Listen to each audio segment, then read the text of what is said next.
Gautam Buddha Hindi story. एक दिन गौतम बुद्ध अपने शिष्यों के साथ एकदम शांत बैठे हुए थे। उन्हें इस प्रकार बैठे हुए देख शिष्य चिंतित हुए कि कहीं वह अस्वस्थ तो नहीं है। एक शिष्य ने उनसे पूछा कि आज वह मौन क्यों बैठे हैं, क्या शिष्यों से कोई गलती हो गई है।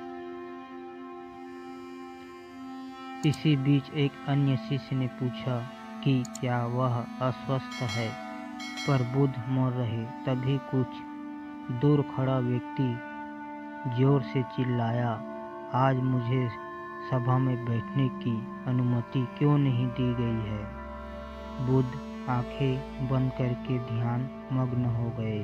वह व्यक्ति फिर से चिल्लाया, मुझे प्रवेश की अनुमति क्यों नहीं मिली। इसी बीच एक उदार शिष्य ने उसका पक्ष लेते हुए कहा कि उसे सभा में आने की अनुमति प्रदान की जाए। बुद्ध ने आंखें खोली और बोले, नहीं, वह अछूत है, उसे आज्ञा नहीं दी जा सकती। यह सुनकर शिष्यों को बड़ा आश्चर्य हुआ।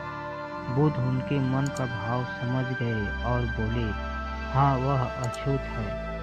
इसी पर कई शिष्य बोले, हमारे आश्रम में जात पात का कोई भेद नहीं,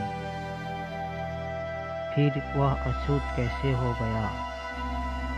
तब बुद्ध ने समझाया, आज वह क्रोधित होकर आया है। क्रोध से जीवन की एकाग्रता भंग होती है। क्रोधी व्यक्ति प्रायः मानसिक हिंसा कर बैठता है।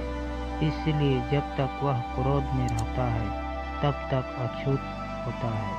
इसीलिए उसे कुछ समय एकांत में खड़े रहना चाहिए। क्रोधित शिष्य भी बुद्ध की बातें सुन रहा था।